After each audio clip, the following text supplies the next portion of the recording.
Hello everyone. कैसे हो आप लोग? मेरा नाम आदित्य है और इंडिया की जर्नी यूट्यूब चैनल पर आप सबका बहुत बहुत स्वागत है। आज की इस वीडियो में हम लोग पढ़ने वाले हैं पंचायती राज सिस्टम के बारे में। जितनी भी चीज़ें पंचायती राज सिस्टम के बारे में अभी तक फॉर्मेशन में हुई हैं, चाहे अमेंडमेंट्स हो, चाहे कमेटीज हो, चाहे पीवाईक्यूएस हो, सब कुछ इस वीडियो के बाद में आपका कवर हो जाएगा। डिटेल से वीडियो को सुनना, बहुत आराम से पूरी चीज़ों को कवर करेंगे। मैं अपने बारे में थोड़ा सा बता देता हूँ। मेरा नाम आदित्य मिश्रा है और मैंने NDA, CDS, AFCAT, NDA, CDS and AFCAT exam तीन के तीनों एग्जाम चार के चारों बार निकाला है। थोड़ा सा हमारा यहाँ राइमिंग वर्ड हो गया, लेकिन हाँ ऐसे ही होता है भाई। ओके, ठीक है। अभी ध्यान से देखेंगे, क्वेश्चंस को समझेंगे, पहले कॉन्सेप्ट को समझेंगे, उसके बाद में क्वेश्चन करेंगे।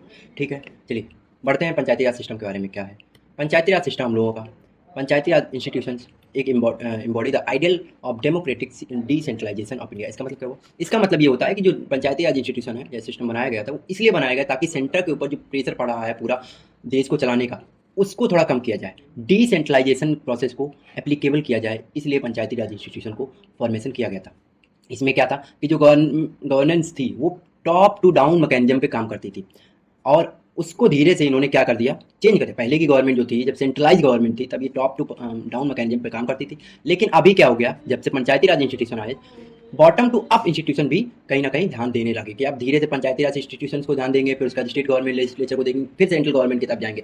पहले ये होता था कि central government then state government then कुछ नहीं, पंचायती राज इंस्टीट्यूशन के पहले आया नहीं था। जब अब कॉन्सेप्ट क्या है, फंडामेंटल कॉन्सेप्ट ये है कि लोकल सेल्फ हेल्प गवर्नमेंट जो पहले की तरह होती थी, वो एक सब्जेक्ट है। सब्जेक्ट इन द सेंस, आपने आर्टिकल पार्ट 7 में आपने पढ़ा होगा, स्टेट लिस्ट, कॉन्करेंट लिस्ट है ना, और हमारी जो यूनियन लिस्ट में आती है, उसी में जो हमारा सेल्फ हेल्प गवर्नमेंट है वो हमारा स्टेट लिस्ट में आता है, जो कि लिस्ट 2 होती है, 7th शेड्यूल का, 7th पार्ट बोलते हैं, सॉरी 7th शेड्यूल में आता है इंडियन कॉन्स्टिट्यूशन के। इसका मतलब है कि ये हमारे लेजिस्लेचर को ये ताकत दे देता है, स्टेट को ये ताकत देता है कि वो हमारे किसी भी तरीके की पंचायती राज या फिर लोकल बॉडीज को बनाए, बिगाड़े, उनका स्ट्रक्चर चेंज करे, जो भी करना करे, लेकिन उनको बनाना पड़ेगा। और ये किसके ऊपर पहुंच जाती है जिम्मेदारी? स्टेट लेजिस्लेटिव के ऊपर पहुंच जाती है। ओके, आप पढ़ते हैं कैसे कब कब शुरुआत हुई, किन लोगों ने शुरुआत की और सबसे पहले क्या हुआ था। तो सबसे पहले जो हमारे पास में आती है वो आती है कम्युनिटी डेवलपमेंट प्रोग्राम 1952 में। याद रखना, कम्युनिटी डेवलपमेंट प्रोग्राम आता है 1952 में। इसमें क्या होता है कि ये हमारा launch to provoke comprehensive rural transformation. इसमें ये हमारा लॉन्च इसलिए हुआ ताकि रूरल ट्रांसफॉर्मेशन जो हो उसको जल्दी से जल्दी चीज़ें शुरू की जाए। अभी के टाइम पे अगर एग्जांपल लिया जाए तो हम लोगों ने एआई को चैलेंज करने के लिए बहुत सारे अलग अलग प्रोग्राम लाते हैं, अलग अलग चीज़ें लाते हैं। तो वैसे ही उस टाइम पे भी एक ट्रांसफॉर्मेशन, रूरल ट्रांसफॉर्मेशन हो जाए, इसके लिए एक ये कम्युनिटी प्रोग्राम लाया जाता है। कब लाया जाता है? 1952 में लाते हैं। लेकिन ये क्यों नहीं सही हो पाया, यानी ये सक्सेस क्यों नहीं हो पाया? क्योंकि यहाँ पर ब्यूरोक्रेटाइजेशन बहुत ज़्यादा था, और इसकी वजह से, और लोकल लीडरशिप भी नहीं थी वहाँ पर। लोकल लीडरशिप का मतलब है कि जो लोग एक्चुअल ग्राउंड पे होना चाहिए, जिनको लीड करना चाहिए, जो गवर्नमेंट से या फिर वहाँ के ऑफिशियल से जिनको बात करनी चाहिए, वो ही नहीं है। सिर्फ आवाज़ उठ रही है, लेकिन लीड कौन कर पता नहीं। इसी वजह से यहाँ पर विलेज लेवल पे जो स्ट्रक्चर था या पॉलिटिकल इंफ्रास्ट्रक्चर था वो हमारा जीरो हो गया, मतलब पूरा फेलियर हो गया एक तरीके। फिर जो हम लोग सबको ही पढ़ता है, बलवंत राय मेहता कमेटी आती है 1957 में। इसका कोर ऑब्जेक्टिव था वो था कि हमारा जो 1952 में प्रोग्राम हुआ था, इसके पीछे फेलियर क्या था, क्यों ये हमारा फेल हुआ, दूसरा इसकी लेगेसी क्या रही कि इसने एक कॉन्सेप्ट ले आए। कॉन्सेप्ट क्या था? Democratic decentralisation. इन्होंने वो नाम दिया कि आपको सेंटर से पावर हटा के थोड़ी शिफ्ट करनी पड़ी power, you have to distribute power accordingly, जैसा जैसा जनता है वैसा वैसा पावर देनी पड़ेगी वहां पर। और इन्होंने तीन टायर लेआउट ले आए, मतलब कि 3 अलग अलग फॉर्म में गवर्नमेंट को, जो हमारा डाउन बॉटम लेवल पे 3 अलग अलग टाइप की गवर्नमेंट स्टैब्लिश करनी पड़ेगी। बलवंत राय मेहता कमेटी कहती है। और इसका जो एग्जीक्यूशन हुआ, मतलब इनकी जो कमेटी की रिपोर्ट आई, उसके बाद में क्या रिजल्ट आया, उसके बाद में कोई गवर्नमेंट ने एक्शन लिया कि नहीं लिया? हाँ, जो हमारे नेहरू साहब थे, पंडित जवाहरलाल नेहरू जी थे उस टाइम के पीएम, उन्होंने पहला पीआरआई पंचायती राज इंस्टीट्यूशन स्टैब्लिश भी कर दिया। कहाँ पर? नागौर में। नागौर एक डिस्ट्रिक्ट है, कहाँ? राजस्थान में। ये क्वेश्चन सिविल सर्विस में आ रखा है, याद रखना। ओके, कब स्टैब्लिश हुई थी? 2 अक्टूबर 1959 को, याद रखना। ओके, और इसी के जस्ट बाद में कहाँ पर हो गई थी? आंध्र प्रदेश में भी स्टैब्लिशमेंट हो गया था। किसका हो गया था स्टैब्लिशमेंट यहाँ पर? पंचायती राज इंस्टीट्यूशंस का। सबसे पहले कहाँ होता है? राजस्थान में। सेकंड नंबर पर कहाँ होता है? आंध्र प्रदेश में। ठीक है, देन आती है भाई हम लोगों की अशोक मेहता कमेटी। अशोक मेहता कमेटी हम लोगों से बोलती है 1977 में आती है, ये 1957 में आई थी, सबसे पहले 1952 में आया था, याद रखना। ओके, इसमें क्या हुआ था, जनता पार्टी हमारी सरकार में आ चुकी थी। इन्होंने क्या किया कि 3 टायर सिस्टम को रिप्लेस करने की कोशिश की 2 टायर सिस्टम से। जो हमारी बलवंत राय मेहता कमेटी ने कहा था कि 3 टायर सिस्टम आपको बॉटम लेवल पे मानना पड़ेगा, वो अब 2 टायर सिस्टम में हो चुका था। जो कि जिसमें क्या क्या होता, एक जिला परिषद मानते थे जिसे डिस्ट्रिक्ट लेवल पे अभी हम लोग चलाते हैं, और उस टाइम पे ये किसने कहा था? जनता पार्टी ने कहा कि मंडल पंचायत लाते हैं, जो कि पूरे बहुत सारे विलेजेस को कलेक्ट करके रखेंगे जिनकी पॉपुलेशन 15,000 से 20,000 मतलब 15K to 20K पॉपुलेशन के इतने सारे हम लोग गाँव ले लेंगे। मान लो 10 गाँव होते हैं जिनमें हर एक में 2-2 हज़ार लोग रहते, तो अराउंड हम 10 गाँव का एक ग्रुप बना लेंगे, उसमें एक गवर्नमेंट ले देंगे, जो कि वही एक तरीके का होता है ना, जब जो हम लोग अभी बात करते हैं कि पंचायत में 6-7 गाँव आ जाते हैं कई बार। ऑलमोस्ट ये वाला सिस्टम चालू कर दिया इन्होंने।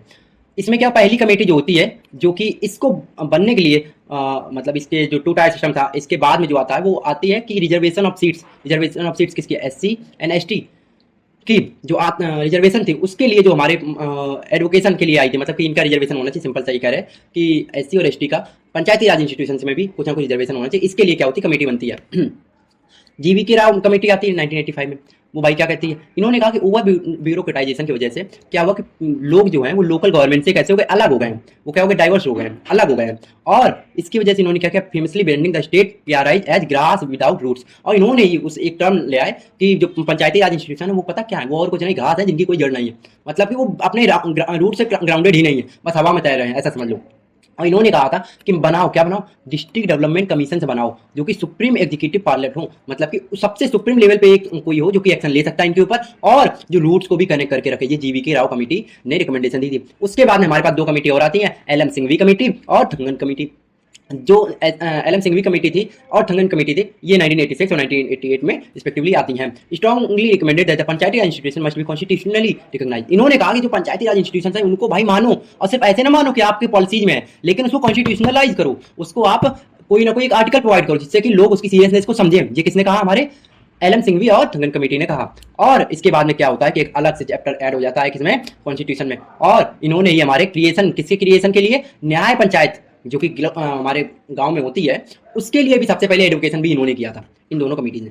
हम लोग आते हैं कि जो इन्होंने कहा था कि कॉन्स्टिट्यूशनलाइज करो भाई, कॉन्स्टिट्यूशन में जगह दो, किसको, पंचायत को। तो गवर्नमेंट ने सुनती है, गवर्नमेंट क्या करती है कि 73rd कॉन्स्टिट्यूशन अमेंडमेंट ले आती है। जब 73rd कॉन्स्टिट्यूशन अमेंडमेंट होता है भाई, तो इसमें बहुत सारी ध्यान देने वाली बातें हैं। पहली बात यह है कि 1992 में होता है, याद रखना 74th कॉन्स्टिट्यूशन अमेंडमेंट भी है, वो हम लोग अभी बाद में पढ़ेंगे। ये क्या होता है, तब के हमारे जो PM थे वो थे PV नरसिम्हा राव जी। और इन्होंने क्या किया, एक पार्ट 9 ऐड कर दिया किसमें, कॉन्स्टिट्यूशन में। ओरिजिनली कितने पार्ट थे कॉन्स्टिट्यूशन में, कमेंट बॉक्स में बताओ, पंचायत नाम का। और 11 शेड्यूल ऐड कर दिया। ओरिजिनली शेड्यूल कितने थे यही बताना हमें, कब, जिसमें क्या था, 29 ऑपरेशनल फील्ड्स थी, जिसमें कि बहुत सारे अलग अलग फील्ड्स थी उस टाइम में। पंचायत में 11 शेड्यूल में 29 फील्ड्स थी, जिसमें अलग अलग टॉपिक्स आते, जैसे कि एग्रीकल्चर आता है, इरिगेशन आता था, लैंड रिफॉर्म्स आते थे, प्राइमरी स्कूल्स, रूट्स, ये सब कुछ आता था, टैक्स कलेक्शन होता था, वहीं का हमारा जो इलेक्शन आते, सब चीज़ें यहाँ पर इन्होंने दे रखी हैं। अच्छा, फिर होता क्या है, जो यहाँ पर एक क्वेश्चन टाइप का पूछा जाता है, क्या होता है कि constitution draw the strict boundary between what a state must implement compulsory and what it may choose to implement based on the financial and political climate। देखो, कुछ चीज़ें होती हैं जो कि स्टेट को कंपलसरी है पंचायत के लिए करना होता है, कुछ चीज़ें होती हैं जो कि स्टेट का मन हो तो करें, है ना। ये हम लोग पढ़ेंगे, पर इतना ज़्यादा आपको ध्यान नहीं देना, ये सिविल सर्विसेज या फिर मेंस लेवल का एग्जाम में जब इतना चीज़ें लिखनी होती तभी आता है। और चूंकि ये कॉम्प्रीहेंसिव चीज़ें बनाई गई हैं, तो आपको उस टाइप की मिलेंगी। अब आता है जो कंपलसरी प्रोविजंस है, वो कौन कौन हो सकते हैं, जिसमें कि हम लोग, कॉन्स्टिट्यूशन कहता है कि स्टेट को ये चीज़ करनी ही पड़ेगी पंचायत के लिए। तो सबसे पहले आता है कि एक ग्राम सभा बनानी पड़ेगी विलेज लेवल पे। भाई अभी का, आप इसके बाद का वीडियो कोई मिस ना कर देना, है ना। 2x पे देख रहे हैं तो 1x पे कर लो। सबसे पहला काम क्या करना पड़ेगा भाई, ग्राम सभा बनानी पड़ेगी हमारे विलेज लेवल पे। दूसरा काम जो करना पड़ेगा, 3 टायर सिस्टम बनाना पड़ेगा विलेज पे। पहला, एक 3 टायर सिस्टम बनाना पड़ेगा। अच्छा, उसमें क्या होगा, एक ब्लॉक लेवल बनाना पड़ेगा, कहते हैं ना आज के ये ब्लॉक परिषद है, ब्लॉक सभा है, ऐसे करके बोलते हैं ना गांव में, वही वाला, वो वाला एक रीजन बनाना पड़ेगा। दूसरा, डिस्ट्रिक्ट लेवल पे बनाना पड़ेगा। डिस्ट्रिक्ट लेवल पे कहाँ नहीं बनाना है, जिला, ऐसी जगह पे जिला परिषद या फिर जिला पंचायती राज सिस्टम नहीं इंट्रोड्यूस करना, वहाँ पर जहाँ की स्टेट्स जिनकी पॉपुलेशन 20 लाख से भी कम है, कुछ ऐसे स्टेट्स हैं जिनकी पॉपुलेशन 20 लाख से भी कम है, वहाँ कैसे स्टेट्स हुए जहाँ पर आपको ये चीज़ें नहीं बना के देनी है। अच्छा, जितने भी इलेक्शंस होंगे वो all seats at the all levels पे होंगे, जितने भी इलेक्शन होंगे सभी सीट्स पे होंगे और सभी जगह पर होंगे। इनडायरेक्ट इलेक्शन होंगे किसके लिए, चेयरमैन की पोस्ट के लिए। और इंटरमीडिएट एंड डिस्ट्रिक्ट लेवल, जो डिस्ट्रिक्ट लेवल और इंटरमीडिएट लेवल के चेयरमैन हैं उनका इनडायरेक्ट इलेक्शन होगा। तभी आपने सुना होगा ना, एक होता है जिला परिषद का चुनाव और एक जिला पंचायत का चुनाव होता है। जिला परिषद के चुनाव के लिए हम लोग नहीं इंट्रोड्यूस होते, डॉक्टर हमारे टीचर वगैरह पार्टिसिपेट करते हैं, बाकी जो होते हैं वो लोग पार्टिसिपेट करते हैं। और जो जिला पंचायत का चुनाव होता है उसमें हम लोग पार्टिसिपेट कर सकते हैं। ओके, तो ये जो मोड होता था इलेक्शन का, विलेज लेवल चेयरपर्सन का, वो हमारा स्टेट लेजिस्लेचर बताता है कि कभी कहता है ऐसे होगा, कभी ऐसे, वो उनके ऊपर टोटली डिपेंड करता है कि कैसे वो हमारा चेयरमैन ऑफ दी पंचायत, चाहे वो किसी भी तरीके के पंचायत हो, दोनों लेवल पे, चाहे वो जिला लेवल पे हो, डिस्ट्रिक्ट लेवल पे हो और चाहे विलेज लेवल पे, दोनों जगह पर वो क्या करेंगे, स्टेट ही उसका इलेक्शन करवाएगा। सेकंड, ये चीज़ें कंपलसरी चल रही हैं, क्या करना पड़ेगा। और जो हमारी किसके लिए 21 ईयर्स एज मिनिमम एज रखनी पड़ेगी किसी भी कैंडिडेट को पंचायत में इलेक्शन लड़ने के लिए। मिनिमम एज 21 ईयर्स ही होनी चाहिए, ना इससे कम, ज़्यादा तो हो सकती है। ओके, 25 एज दे देता है वो गलत होता है। मैंडेटरी रिजर्वेशन होना चाहिए एससी और एसटी के लिए, पॉपुलेशन रेशियो बेस पे। ओके, सुनते हो ना हर बार, एक ये एससी सीट आई, एसटी सीट आई, ये वही वाला। और रिजर्वेशन भी फिक्स है, कुछ सीट्स हैं जहाँ पर रिजर्वेशन फिक्स ही है। हाँ, तो वो भी आपको ध्यान रखना पड़ेगा। मैंडेटरी, और ये क्वेश्चन है, ये PYQS है भाई, ये है PYQS, और SSC वाले एग्जाम में तो आता ही आता है। अगर हर एग्जाम हो रहा है और जितने भी शिफ्ट है उनमें से कुछ ना कुछ शिफ्ट में तो फिक्स है। 1/3 मतलब 33% रिजर्वेशन वुमेन के लिए फिक्स है। जितने भी ऑफिस हैं, चाहे चेयरमैन का ऑफिस हो, चाहे हमारा पंचायत लेवल पे हो, सब जगह पर ये फिक्स है कि 33% रिजर्वेशन होना ही चाहिए वुमेन के लिए। आपने अभी कॉकरोच जनता पार्टी के लिए सुना होगा, तो वहां पर एक कॉन्सेप्ट आया था कि 50% रिजर्वेशन हम लोग कर दें, किसके लिए? वुमेन के लिए, क्योंकि वुमेन भी तो 50% है। ऑल्दो वो लोग थोड़ा सा छोड़ो उनके लिए, है ना। 5 ईयर टेन्योर फिक्स करना पड़ेगा, मैंडेटरी इलेक्शंस कराने पड़ेंगे, और before expiration and with in 6 month of the early dissolution. इसका मतलब क्या है? 5 साल का आपको टेन्योर रखना है, और 5 साल के 6 महीने पहले ही क्या करना पड़ेगा आपको? सुना है ना, बस्ता बंद हो रहे हैं, बस्ता बंद हो रहा है, उसके तभी प्रिपरेशन चालू करनी पड़ेगी। अगला जो पुराना वाला टेन्योर है उसको खत्म होने से पहले पहले अगला वाला चुनाव हो जाना चाहिए, उसका रिजल्ट आ जाना चाहिए, और अगला पंचायत लेवल पे जो भी आदमी जीतता है उसको वहां पर स्थापित करना पड़ेगा। ये हमारा स्टेट को जिम्मेदारी होती है। उसके बाद में ये भी इंपॉर्टेंट है, लोग नहीं मानते हैं, स्टेट फाइनेंस कमीशन बनाना पड़ेगा, स्टेट इलेक्शन कमीशन बनाना पड़ेगा पंचायती राज इंस्टीट्यूशंस के इलेक्शन कराने के लिए। ये थी मैंडेटरी चीजें, ये आपको करनी ही पड़ेंगी। स्टेट को इतनी चीजें आपको प्रोवाइड करनी पड़ेंगी पंचायत के लिए। दूसरा आता है कुछ चीजें हैं जो कि नहीं करनी है, जैसे कि वोटिंग राइट्स देना MP और MLA को, है ना। जैसे कि रिजर्वेशन देना पड़ेगा OBC को, मानो तो दे दो, ना मानो तो ना दो भाई, को जो भी नहीं है। चेयरपर्सन की सीट के लिए, है ना। पावर्स हमारे पंचायत की जो है उनको अलग अलग टाइम पे सेल्फ गवर्नमेंट, बहुत सारी चीजें हैं जो कि 29 सब्जेक्ट को मैनेज करना है। इनको सब देखो, ये चीजें आपको सुनने में भी जरूरी नहीं लगे। OBC को रिजर्वेशन देना उतना जरूरी नहीं है जितना कि SC एंड ST को है। ये कॉन्स्टिट्यूशनलाइज भी हो गया है ना। और फाइनेंशियल ऑटोनॉमी देना, पावर्स को levy, collect and appropriate local taxes, duty and tolls fees, ये सब चीजें। देखो ये क्या कह रहा है, ये कह रहा है कि पंचायत अपना टैक्स वहां का ले सकता है, वाटर टैक्स ले सकता है। बहुत सारे हम लोग सुनते हैं कि उर्वरक टैक्स लेते हैं, बहुत सारे टैक्स लेता है पंचायत। चाहे तो ले भी सकता है, चाहे तो ना भी ले, कोई जरूरी नहीं कि आप उनके ऊपर कोई मैंडेटरी रूल्स बनाएंगे। State government. ओके, अब आते हैं जो कि सबसे इंपॉर्टेंट पार्ट है इस वीडियो का, वो ये है। सबसे इंपॉर्टेंट पार्ट ये, क्योंकि इस पे से क्वेश्चन आ जाता है। इसमें क्वेश्चन पता क्या पूछता है? पूछ लेता है, भाई बताओ कि आर्टिकल 243 में क्या है। ये बताता है ग्राम सभा, डिस्ट्रिक्ट और पंचायत के आउटलाइन टर्म्स बताता है। सिंपल ये पंचायती राज इंस्टीट्यूशन इस वाले आर्टिकल में है, बस खत्म। ए में हमारा क्या था? ए में ग्राम सभा दे रखी है, ये बताता है establish the general body constituting of the all registered border in a village, it is the only permanent element of Panchayati Raj institution system. ये ग्राम सभा परमानेंट इंस्टीट्यूशन होता है, पहली बात तो ये फिक्स है कि ये तो होगा ही होगा पंचायती राज इंस्टीट्यूशन में।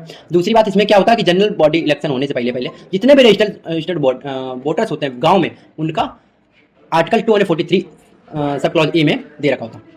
अच्छा, आर्टिकल 243 बी में क्या दे रखा है? पंचायत का कॉन्स्टिट्यूशन दे रखा है, 3 tier infrastructure across the India बनाना पड़ेगा, है ना। वो ऊपर अभी मैंडेटरी चीजें जो दी गई थी ना, वो क्यों करनी? क्योंकि मैंडेटरी है, क्योंकि वो कॉन्स्टिट्यूशन में लिखा है, इसलिए मैंडेटरी है। ओके, 243 सी में क्या दे रखा है? जितने भी सीट्स हैं वो फिल की जाए, भरी जाए। जो भी डायरेक्ट इलेक्शन हो रहा है, अभी बताया था कि आपको जो भी पंचायत का इलेक्शन होता है, उनके चेयरपर्सन का नहीं, जो पंचायत का इलेक्शन होता है डायरेक्ट इलेक्शन होता है। डायरेक्ट इलेक्शन का मतलब जिसमें हमारी लोकल गवर्नमेंट कह रहे, जो लोकल पीपल होते हैं वो पार्टिसिपेट करें, और जो चेयरपर्सन होते हैं उनके इलेक्शन के लिए बाकी लोग पार्टिसिपेट करेंगे, बाकी जो हमारा स्टेट लेजिस्लेचर तय करेगा। 243 डी में दे रखा है रिजर्वेशन ऑफ सीट्स, किसके रिजर्वेशन के लिए? SC ST के रिजर्वेशन और वुमेन रिजर्वेशन के लिए। बहुत सारे ऐसे स्टेट्स हैं जिन्होंने वुमेन रिजर्वेशन को 50% तक बढ़ा दिया है ना। बहुत सारे स्टेट्स हैं। अच्छा, अभी एक करंट अफेयर पूछ रहे हैं, यहाँ पर बताओ कौन से गवर्नमेंट ने 50% वुमेन रिजर्वेशन कर दिया है? हिंट के लिए देते हैं, नॉर्दर्न इंडिया से है वो।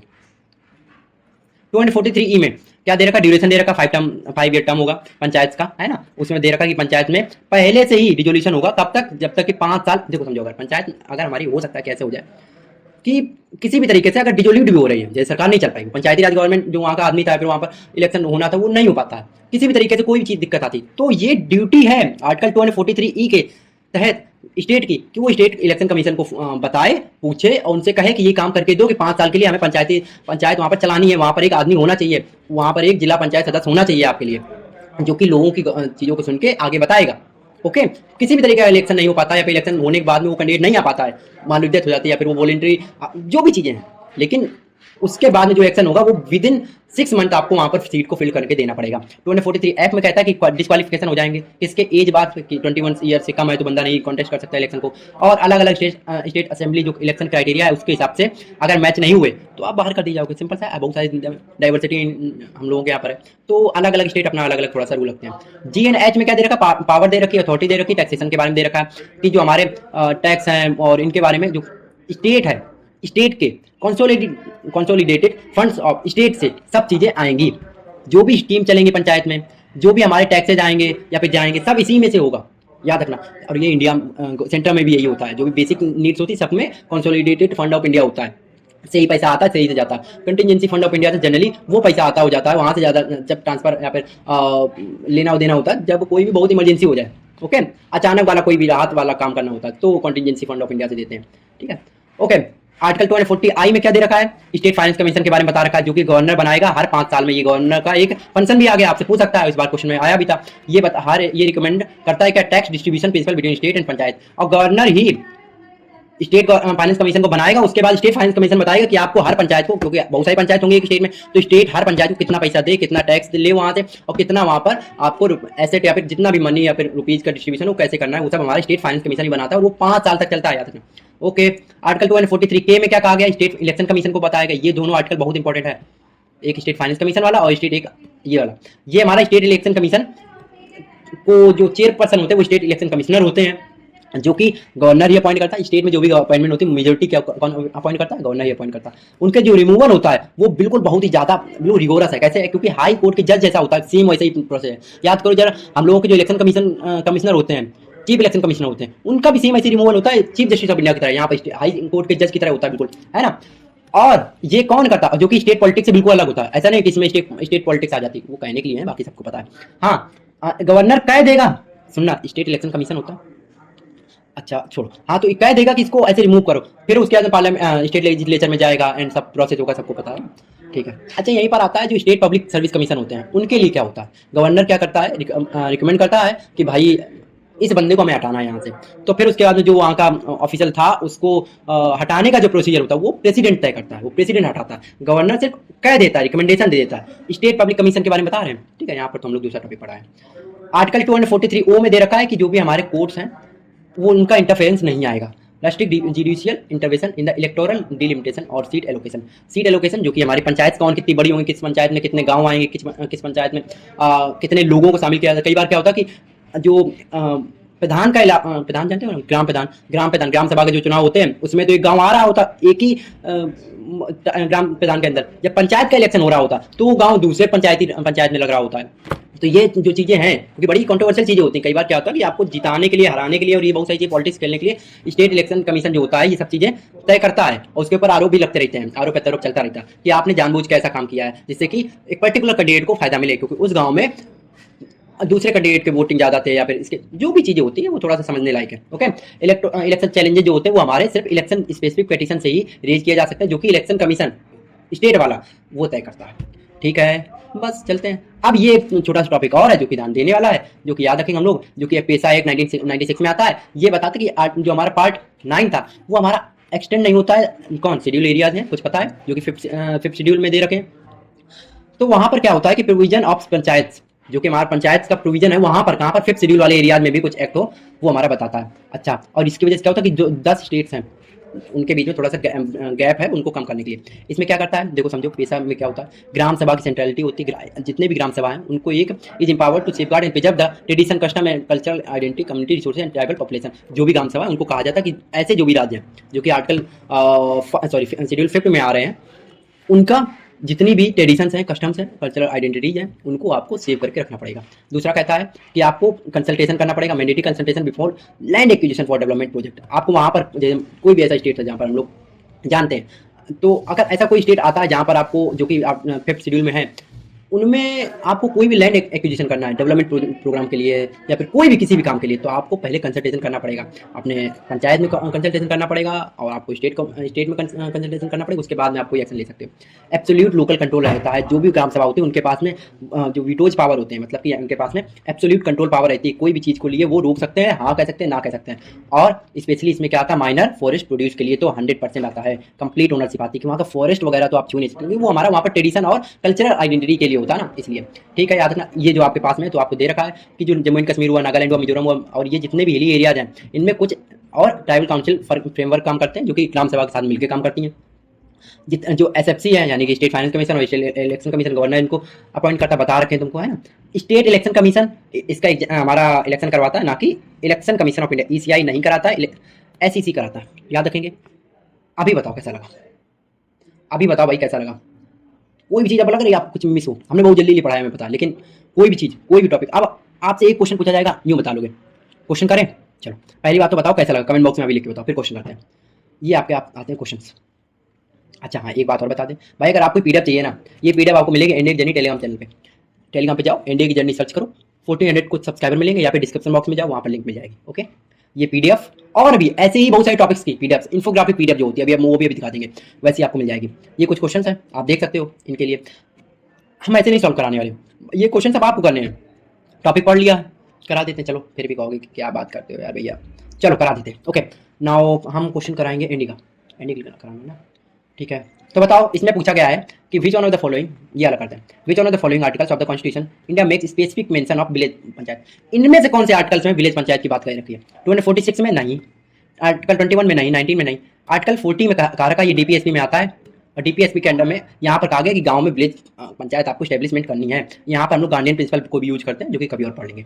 ओके, याद रखेंगे। अब यहाँ पर दे रखा पार्ट 9 में, इनमें से कौन सा फीचर नहीं पार्ट 9 का? पार्ट 9 में हमारा पंचायत है, क्या क्या बात नहीं है। 5 साल के लिए पंचायत का टेन्यूर फिक्स है, हाँ सही बात है। रिजर्वेशन सीट्स करनी पड़ेगी schedule caste and schedule type के लिए, पंचायत मेंबरशिप के लिए, क्या ये बात सही? पंचायत की मेंबरशिप में, हाँ मेंबरशिप में होता था, जो चेयरपर्सन होते थे उसके लिए भी मैंडेटरी नहीं था, याद है ना। देखो देखो देखो देखो, यहाँ भूल गए, ये देखो ये देखो, ये जो चेयरपर्सन के ऑफिस थे, इनके लिए यहाँ पर मैंडेटरी नहीं था, ओबीसी के लिए, है ना। और जो हमारे क्या नाम SC ST थे, उनके रिजर्वेशन होता था, लेकिन पॉपुलेशन रेशियो पे, चेयरपर्सन के लिए नहीं होता। ओके ठीक है, आ जाते ठीक है, आ जाते हैं। ठीक है, इनडायरेक्ट इलेक्शन होंगे पंचायत सीट्स के लिए, इनडायरेक्ट इलेक्शन होते थे, नहीं नहीं ये गलत है। ठीक है, तो इनडायरेक्ट इलेक्शन नहीं होते थे, डायरेक्ट इलेक्शन होते थे। रिजर्वेशन 1/3 से तो कम होने नहीं चाहिए वुमेन के लिए, ये भी बात सही है, तो यही गलत हो गई, तो ऑप्शन नंबर सी सही है। ठीक है, तो 2043 सी हमारा कहता है, देखो 2043 हमारा सी कहता है क्या? 2043 में चलते हैं भाई, 2043 में देखो यहाँ पर लिखा भी था, ये 2043 सी में कहता है कि हमारे जितने भी होंगे डायरेक्टली फिल की जाएंगे, देखो है। तो इसीलिए हमने कहा था कि ये लाइन बहुत इंपॉर्टेंट है। ठीक है, समझ गए। अच्छा, अगर आपको अब एक मिनट देख लेते हैं कि आपको दिख भी रहा था, अगर हम इसको चेंज करते हैं तो आपको दिख रहा है क्या? ओके हाँ दिख रहा। तो अगर हम इसको ऐसे यहाँ पर आते हैं, आई होप आपको भी दिख रहा होगा, नहीं अभी आपको दिख नहीं रहा। आपको अगर क्वेश्चन प्रैक्टिस करने तो आप ऐसे कर सकते हो। देखो ये हम लोगों ने एक क्वेश्चन पीडीएफ बना रखी है, क्वेश्चन पीडीएफ नहीं है ये तो साइट टाइप की है। तो आपको यहाँ पर ऐसे आओगे, ऐसे क्वेश्चन प्रैक्टिस करोगे, इसमें पूछा कौन सा स्टेटमेंट सही है, स्टेटमेंट इसमें तो है नहीं भाई।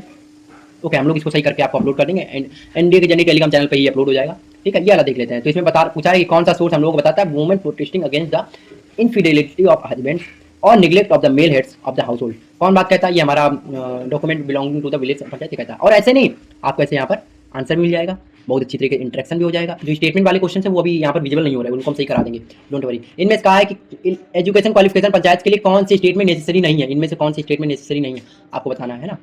अब कुछ क्वेश्चन हैं जो कि सीरियस में ऐसे पूछे जाते हैं, जो उस टाइम के पैटर्न के ऊपर होते हैं कि पर्टिकुलर जो स्टेट से उन्होंने कुछ ऐसा चेंजमेंट किया, तो ये चीज़ें पढ़नी नहीं होती हैं, जो कोर चीज़ें होती है वही पढ़नी होती हैं।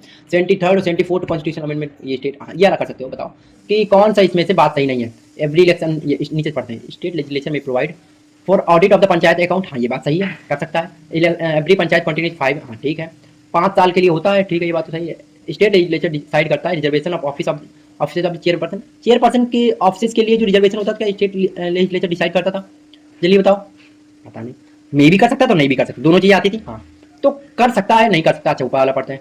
Chairperson must be directly elected, हाँ चेयरपर्सन तो डायरेक्टली इलेक्टेड नहीं होता था, बस खत्म यही, समझे। ये वाले क्वेश्चन में डाउट था, क्यों? क्योंकि डिसाइड करता है कि नहीं करता। देखो वो कर भी सकता नहीं भी कर सकता, वॉलेंट्री नहीं है ये, सॉरी वॉलेंट्री है, मतलब कि मैंडेटरी नहीं है। ठीक है, तो यहाँ पर दे रखा डायरेक्ट लेक्चर हमारे कंपलसरी नहीं होते हैं। ठीक है, तो ऐसे आप क्वेश्चन की प्रैक्टिस कर सकते हो। ये सीडीएस के रहे या ये आपके एनडीए क्वेश्चन है, और 2-3 हमने आपको सिविल सर्विसेज के क्वेश्चन भी ऐड कर रखे हैं इसमें। इतना था आपके लिए भाई। कैसा लगा वीडियो, कैसी लगी आपको ये मेहनत, हमें बताना जरूर भाई। ओके, आपको कैसी मेहनत लगी है जरूर बताना। और अगर वीडियो अच्छा लगा है तो अपने दोस्तों के साथ में शेयर कर देना भैया। और 1 मिनट कहाँ गया, ठीक है, अगर आपको वीडियो अच्छा लगा, मेहनत अच्छी लगी, तो वीडियो को शेयर कर देना। और ठीक है भाई और वीडियो चाहिए होगा तो इंडियन जर्नी टेलीग्राम चैनल पे आ जाना, डिस्क्रिप्शन बॉक्स में लिंक दे रखा है। Thank you, thanks for watching. जय हिंद, भारत माता की।